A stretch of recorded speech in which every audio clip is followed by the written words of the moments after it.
품격 있는 아재, 아지매 여러분 안녕하십니까? 빨간 아재입니다. 곽상도 의원 아들 말고도 이 대장동 사업 관련해서 50억 원을 받기로 한 사람들이 더 있다. 이른바 50억 약속그룹, 50억 클럽 이렇게 불리고 있죠. 근데 이 6명의 실명이 오늘 처음으로 공개됐습니다. 국민의힘 박수영 의원이 국회 국정감사장에서 이 명단을 공개했는데요. 우선 명단부터 보시면 곽상도 의원을 비롯해서 권순일 전 대법관, 박영수 전 특검, 김수남 전 검찰총장, 여기까지 4명은 이미 거론이 되고 있는 인물들이죠. 근데 여기에 2명이 추가됩니다. 최재경 전 민정수석, 그리고 홍모 씨, 이렇게 6명의 명단을 공개했습니다. 그리고 50억까지는 아니지만 성남시 의회 의장과 시의원들에게도 이 로비 자금이 건너갔다, 이런 주장을 했고요.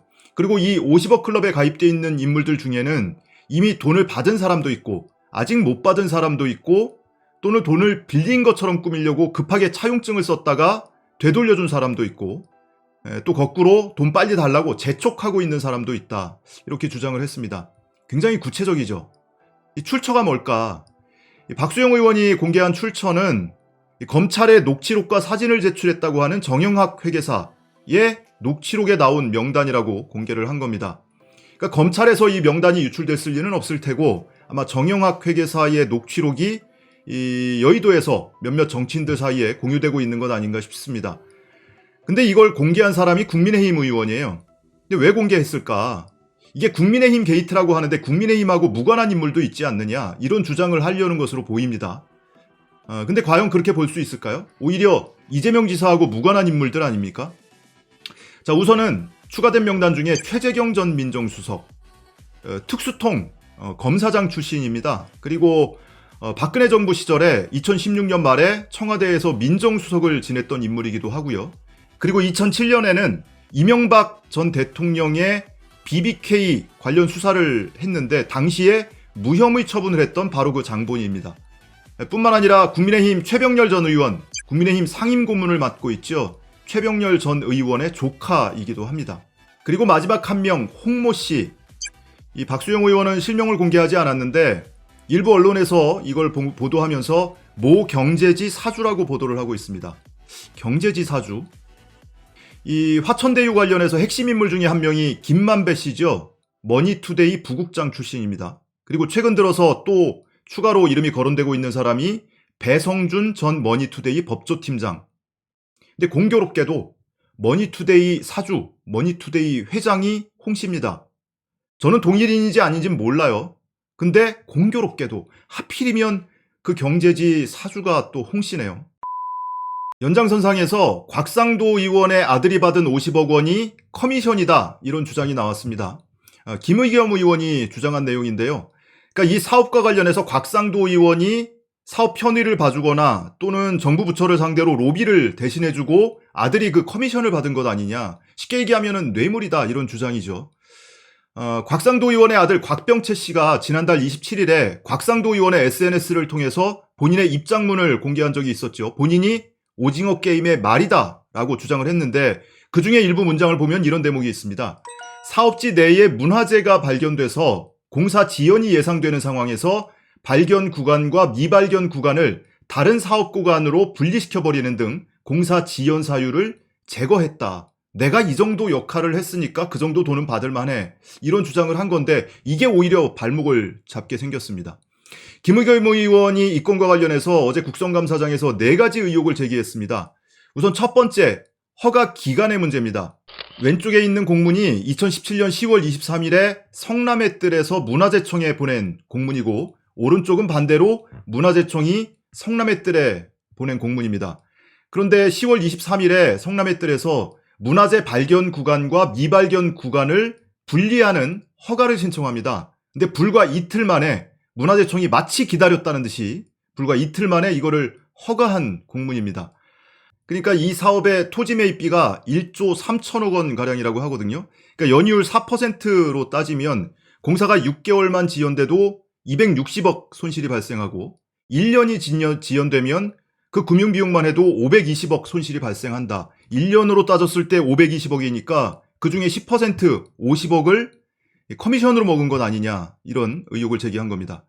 자, 두 번째는 면적의 문제입니다. 개발 사업을 하면 문화재 조사를 합니다. 지표 조사를 하고 그래서 여기저기 문화재가 있는 것 같아 싶으면 거기에 정밀 발굴 조사를 하죠. 그런데 이 정밀 발굴 조사를 실시한 면적이 1400제곱미터, 대장지구 전체 면적의 0.25%에 불과하다는 겁니다. 그러니까 이 면적을 최소화하는데 또 힘을 쓴 것 아니냐라는 거고요. 세 번째는 위치의 문제입니다. 지도를 보시면 이렇게 노란 점이 찍혀 있는 곳이 정밀 시굴 발굴 지역입니다. 여기는 이제 땅을 파서 실제 문화재가 매장되어 있는지 조사를 하는 거예요. 근데 이 전체 지도를 보시면 이 사업 대상지 중에 아주 한 귀퉁이 남서쪽 끄트머리에 바로 이 정밀 시굴 발굴 지역이 포함되어 있습니다. 더더군다나 이 바로 위에 이 연두색 부분은 원형 보존 녹지입니다. 그러니까 문화재가 있든 없든 발굴할 필요도 없고 그대로 유지만 하면 되는 거예요. 보존하면 되는 거예요. 그리고 아래쪽에 빨간 부분이 상업용지, 그리고 그 옆으로 주차장용지 이렇게 포함이 되어 있습니다. 그러니까 사업주 입장에서는 빨리 아파트를 져서 분양을 해야 돈을 벌 수가 있는데 지금 보시는 지역은 공동주택 용지도 아니고요. 아주 한 귀퉁이에 이렇게 몰아놨다. 그러니까 사업에 큰 지장이 없는 쪽으로 이 위치를 몰아놓은 것 아니냐. 더더군다나 이 전체 지도를 보시면요. 이렇게 까맣게 금이 거 있는 부분이 있죠. 바로 이런 부분들이 유물 산포지, 유물이 있는 곳이다. 또는 표본 시굴조사 대상 지역입니다. 근데 보시는 것처럼 전 사업지에 걸쳐서 중간중간 이렇게 포함이 되어 있습니다. 근데 이런 곳을 다 비껴나가서 저쪽 끄트머리에 이렇게 손톱만한 지역만 정밀 시굴 발굴을 했다는 겁니다. 자, 네 번째 의혹은 발굴 대상지를 변경한 것 아니냐, 이런 의혹입니다. 김의겸 의원이 중앙문화재연구원은 이 문화재 조사를 하는 주체입니다. 이 중앙문화재연구원 관계자의 녹취라면서 본인의 페이스북에 공개를 했는데요. 지표 조사를 해서 유적이 있을 거라고 언급했던 지역은 조사 면적에서 제외되고 현재의 지역으로 변경됐다. 이런 변경은 거의 없는 일이다. 이런 내용도 공개를 했습니다. 그러니까 곽상도 의원 아들이 이 50억에 대해서 해명을 하면서 내가 이런 기여를 했어, 이런 역할을 했어 라고 이제 힘을 줘서 강조를 한 건데, 오히려 이게 당시에 27살에 불과했던 이 말단 직원이 문화재청을 상대로 이틀 만에 초스피드로 이렇게 허가를 받아낼 수 있는 것이냐, 그리고 그 위치며 면적이며 모든 게 의심스럽다는 겁니다. 그러니까 당시에 문체위 소속이었던 곽상도 의원이 뭔가 역할을 해준 것 아니냐, 로비를 대신해 준 것 아니냐, 문화재청을 상대로 외압을 행사했거나 또는 청탁을 해준 것 아니냐, 이런 의혹을 제기하고 있는 겁니다. 뿐만 아니라 오늘 CBS 김현정의 뉴스쇼에도 황평우 한국문화유산정책연구소장이 나와서 이 김의겸 의원의 주장과 같은 맥락의 주장을 했고요. 조력자가 없이는 이런 일이 있기 어렵다, 이런 주장을 하기도 했습니다. 자, 검찰 수사가 어느 방향으로 갈지 계속 좀 지켜봐야 될 것 같고요. 오늘 영상 마치기 전에 한 가지 질문은 또 하고 넘어가야죠. 고발 사주는 도대체 누가 시킨 겁니까?